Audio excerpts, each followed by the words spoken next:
মৰমৰ ছাত্ৰ-ছাত্ৰীসকল তোমালোক সকলোকে আমাৰ এই চেনেলটোলৈ পুনৰ বাৰ স্বাগতম জনাইছোঁ। আজি মই তোমালোকৰ বাবে সায়েন্সৰ কেইটামান কুৱেশ্যন লৈ আহিছোঁ, যিকেইটা NIMS এক্সামৰ কাৰণে বহুত বেছি ইম্পৰ্টেণ্ট হয়। প্ৰথম প্ৰশ্নটো চোৱা, অক্টোবৰৰ পৰা মাৰ্চ মাহলৈ যি শস্যৰ খেতি কৰা হয় তাক কি শস্য বুলি জনা যায়? অপশ্যনছ আছিলে খাৰিফ শস্য, ৰবি শস্য, শৰৎ শস্য আৰু বসন্ত শস্য।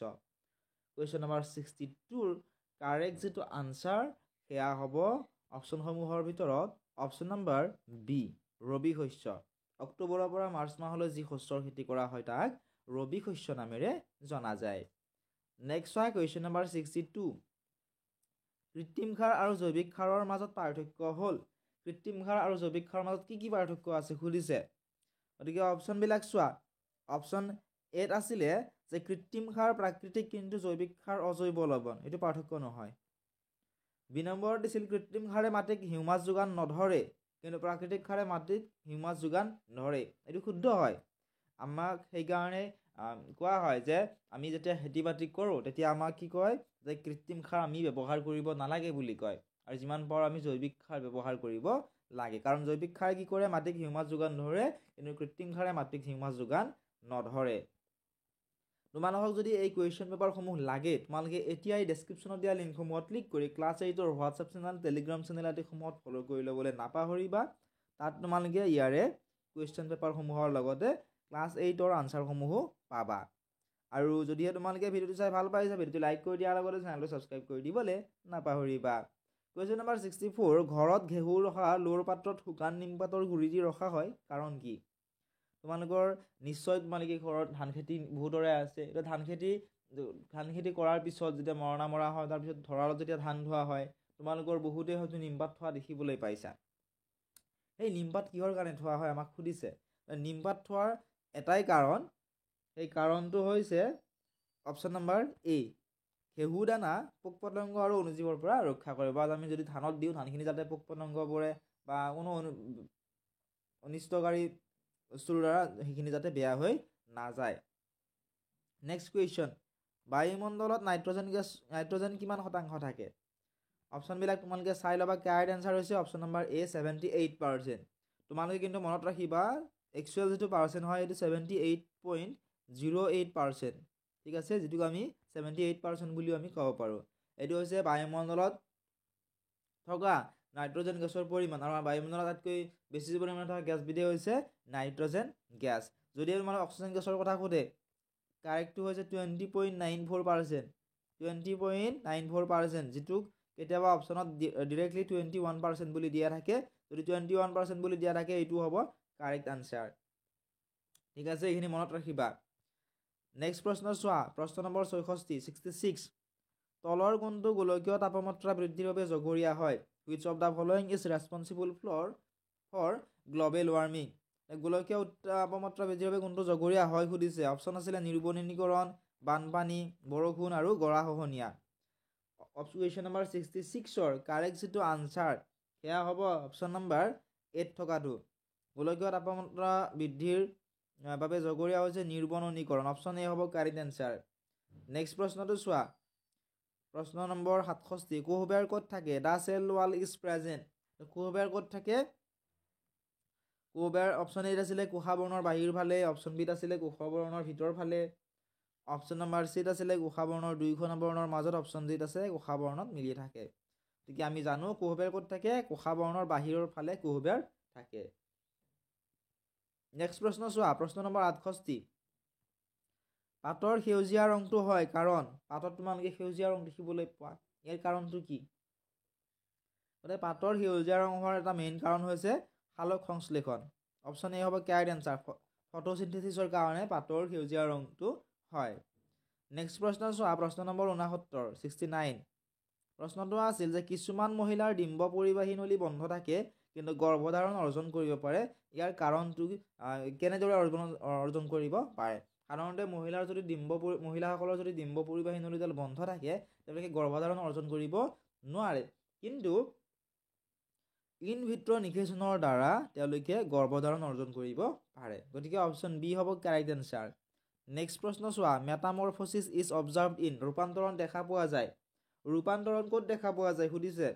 কুৱেশ্যন নম্বৰ 70 কাৰেক্ট এনচাৰটো হ'ব অপশ্যন নম্বৰ বি ফ্ৰগ ভেকুলী ভেকুলীত ৰূপান্তৰণ দেখা যায় কাৰণ ভেকুলী পোৱালিৰ পাছত কি হৈ থাকে লালুকি হৈ থাকে তাৰপিছত কি হয় ভেকুলীলৈ ৰূপান্তৰ হয় নেক্সট প্ৰশ্ন চোৱা প্ৰশ্ন নম্বৰ 71 71 ক্লোনিং কৰা প্ৰথম স্তন্যপায়ী প্ৰাণীটো হ'ল ক্লোনিং কৰা প্ৰথমটো স্তন্যপায়ী প্ৰাণী কি আমাক সুধিছে অপশ্যনবিলাক তোমালোকে নিজে চাই ল'বা অপশ্যনসমূহ কৈ থাকিলে ভিডিঅ'টো বহুত বেছি দীঘলীয়া হৈ যাব অপশ্যনসমূহ মই তোমালোকক কৈ নাথাকোঁ ক্লোনিং কৰা প্ৰথমটো স্তন্যপায়ী প্ৰাণী হৈছে ডলি অপশ্যন এ হ'ব শুদ্ধ উত্তৰ নেক্সট প্ৰশ্ন চোৱা 72 নম্বৰ ল'ৰাৰ বয়সন্ধি ঢুকি পোৱাৰ সময়ত মাত ভঙাৰ কাৰণটো হ'ল মানে ল'ৰাবিলাকৰ যেতিয়া বয়সন্ধি ঢুকি পায় তেতিয়া কি হয় মাতটো ভঙা হয় অলপমান কিহৰ কাৰণে সুধিছে কুৱেশ্যন নম্বৰ 72ৰ কাৰেক্ট এনচাৰ হ'ব option number A option A correct answer increase size of লেৰিংছৰ আকাৰ বৃদ্ধি হোৱাৰ বাবে ল'ৰাৰ বয়সন্ধি হোৱাৰ ঢুকি পোৱাৰ সময়ত মাতটো ভঙা যেন পায় নেক্সট প্ৰশ্ন চোৱা প্ৰশ্ন নম্বৰ 73 বহুত বেছি ইম্পৰ্টেণ্ট প্ৰশ্ন হয় এইটো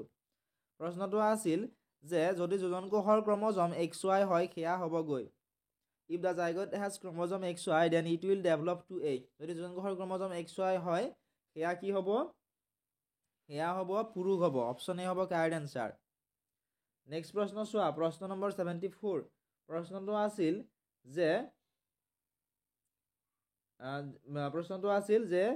জিনবোৰ ক'ত থাকে The genes are present in জিনবোৰ ক'ত থাকে জিনবোৰ থাকে ক্ৰমজমত অপশ্যন এ হ'ব শুদ্ধ উত্তৰ ক্ৰমজমত জিনবোৰ থাকে নেক্সট প্ৰশ্ন momentum has ভৰবেগৰ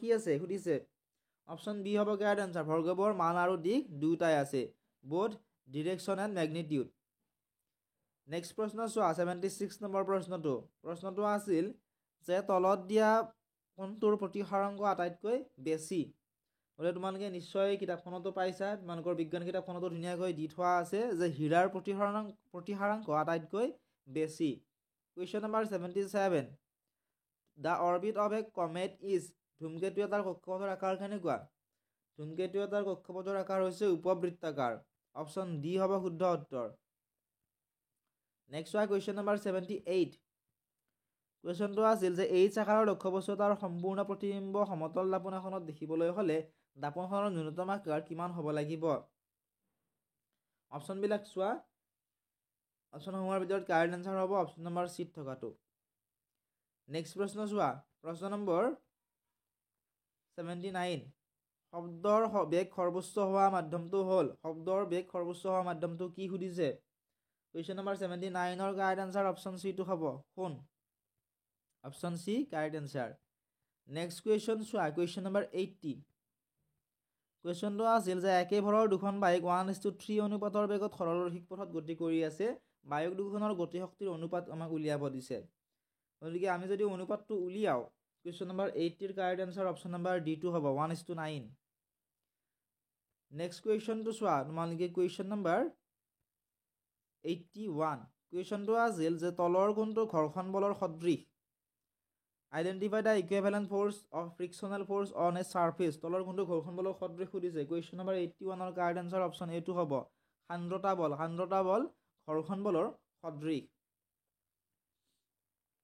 question number 82 dynamo এটাৰ কাৰ্য হ'ল তোমালোকে ডাইনামো দেখিবলৈ পাইছা ইয়াৰে মেইন কামটো কি ডাইনামো এটাৰ মেইন কামটো হৈছে যান্ত্ৰিক শক্তিক বিদ্যুৎ শক্তিলৈ পৰিৱৰ্তন কৰা mechanical energy into electrical energy next question তলৰ কোনটো প্লাষ্টিকৰ সাধাৰণ ধৰ্ম নহয় সুধিছে প্লাষ্টিকৰ বহুকেইটা ধৰ্ম আছে ইয়াৰে সাধাৰণ ধৰ্ম কোনটো নহয় আমাক সুধিছে question number 83 correct answer option number ডিটো হ'ব good conductor of electricity option D correct answer next question চোৱা কুৱেশ্যন নম্বৰ 84 কুৱেশ্যনটো আছিল যে তলৰ কোনটো ধাতুৱে অক্সিজেন আৰু পানীৰ সৈতে সহজে বিক্ৰিয়া কৰে which one of the following metals react vigorously with oxygen and water question number 84 ৰ কাৰেক্ট এনচাৰ অপশ্যন এটো হ'ব সোডিয়াম ধাতুৱে অক্সিজেন আৰু পানীৰ সৈতে সহজে বিক্ৰিয়া কৰে নেক্সট প্ৰশ্ন চোৱা 85 নম্বৰ প্ৰশ্নটো তলৰ কোনটো ইন্ধনৰ কেলৰিফিক মান আটাইতকৈ বেছি সুধিছে গতিকে অপশ্যন চি হ'ব কাৰেক্ট এনচাৰ হাইড্ৰজেনৰ কেলৰিফিক মান আটাইতকৈ বেছি গতিকে অপশ্যন চি হ'ব কাৰেক্ট এনচাৰ নেক্সট চোৱা কুৱেশ্যন নম্বৰ 86 মাৰ্চ গেছৰ আন এটা নাম কি আমাক সুধিছে অপশ্যনবিলাক আছিলে ইথেন, মিথেন, প্ৰপেন আৰু বিউটেন। কুৱেশ্যন নম্বৰ 87, ৰন্ধন সঁজুলি প্ৰস্তুতকৰণ ব্যৱহৃত পদাৰ্থবিধ হ'ল। অপশ্যন আছিলে PVC, এক্ৰাইলিক, টেফলন আৰু PET। কুৱেশ্যন নম্বৰ 86 আৰু 87 এই দুটা কুৱেশ্যনৰ আনচাৰ মই তোমালোক ইয়াত কৈ নিদিওঁ, তোমালোকে নিজে চেষ্টা কৰা, আৰু যদি নোৱাৰা কমেণ্ট ছেকশ্যন চেক কৰিবা বা কমেণ্ট কৰিবা, মই তোমালোক কমেণ্ট ছেকশ্যনৰ আনচাৰটো দি দিম। নেক্সট হোৱা কুৱেশ্যন নম্বৰ 88। কুৱেশ্যনটো আছিল যে সাধাৰণ উষ্ণতাত জুলীয়া অৱস্থাৰ অধাতুবিধ হ'ল। The non metal which is liquid at room temperature is. সাধাৰণ উষ্ণতাত জুলীয়া অৱস্থাৰ অধাতুবিধ হৈছে। কুৱেশ্যন নম্বৰ 88ৰ কাৰেক্ট আনচাৰ হ'ব অপশ্যন নম্বৰ ডিত থকাটো। অপশ্যন ডি হ'ব correct answer, bromine. Question number 89, তলৰ কোনটো কয়লাৰ পৰা পোৱা নাযায়? Which of the following is not obtain from coal. কয়লাৰ পৰা কোনটো পোৱা নাযায় সুধিছে। কুৱেশ্যন নম্বৰ 89ৰ কাৰেক্ট এনচাৰ অপশ্যন ডিটো হ'ব। CNG আমি কয়লাৰ পৰা নাপাওঁ, বাকী যি দিয়া আছে আমাক কক, কলটাৰ, কল গেছ এইকেইটা আমি কয়লাৰ পৰা পাওঁ। গতিকে কুৱেশ্যন নম্বৰ 89ৰ কাৰেক্ট এনচাৰ হ'ব অপশ্যন নম্বৰ ডি। নেক্সট হোৱা কুৱেশ্যন নম্বৰ 90। কুৱেশ্যনটো আছিলে যে মেগনেছিয়াম ফিটা বায়ুৰ উপস্থিতিত পৰিলে কি উৎপন্ন হয়? মেগনেছিয়াম ফিটা এডাল যদি আমি বায়ুৰ উপস্থিতিত পৰোঁ তেতিয়া কি উৎপন্ন হ'ব? তেতিয়া মেগনেছিয়াম অক্সাইড, তাপ আৰু পোহৰ উৎপন্ন হ'ব। মৰমৰ ছাত্ৰ ছাত্ৰীসকল, এইখিনি আছিল আজিৰ এই ভিডিঅ'টিত। যদি তোমালোকক পাৰ্ট 2 লাগে কমেণ্ট কৰা, বহুকেইজনে কমেণ্ট কৰিলে মই চেষ্টা কৰিম তোমালোকক পাৰ্ট 2 দিবলৈ। চেনেলটো যদি ছাবস্ক্ৰাইব কৰা নাই ছাবস্ক্ৰাইব কৰি দিব।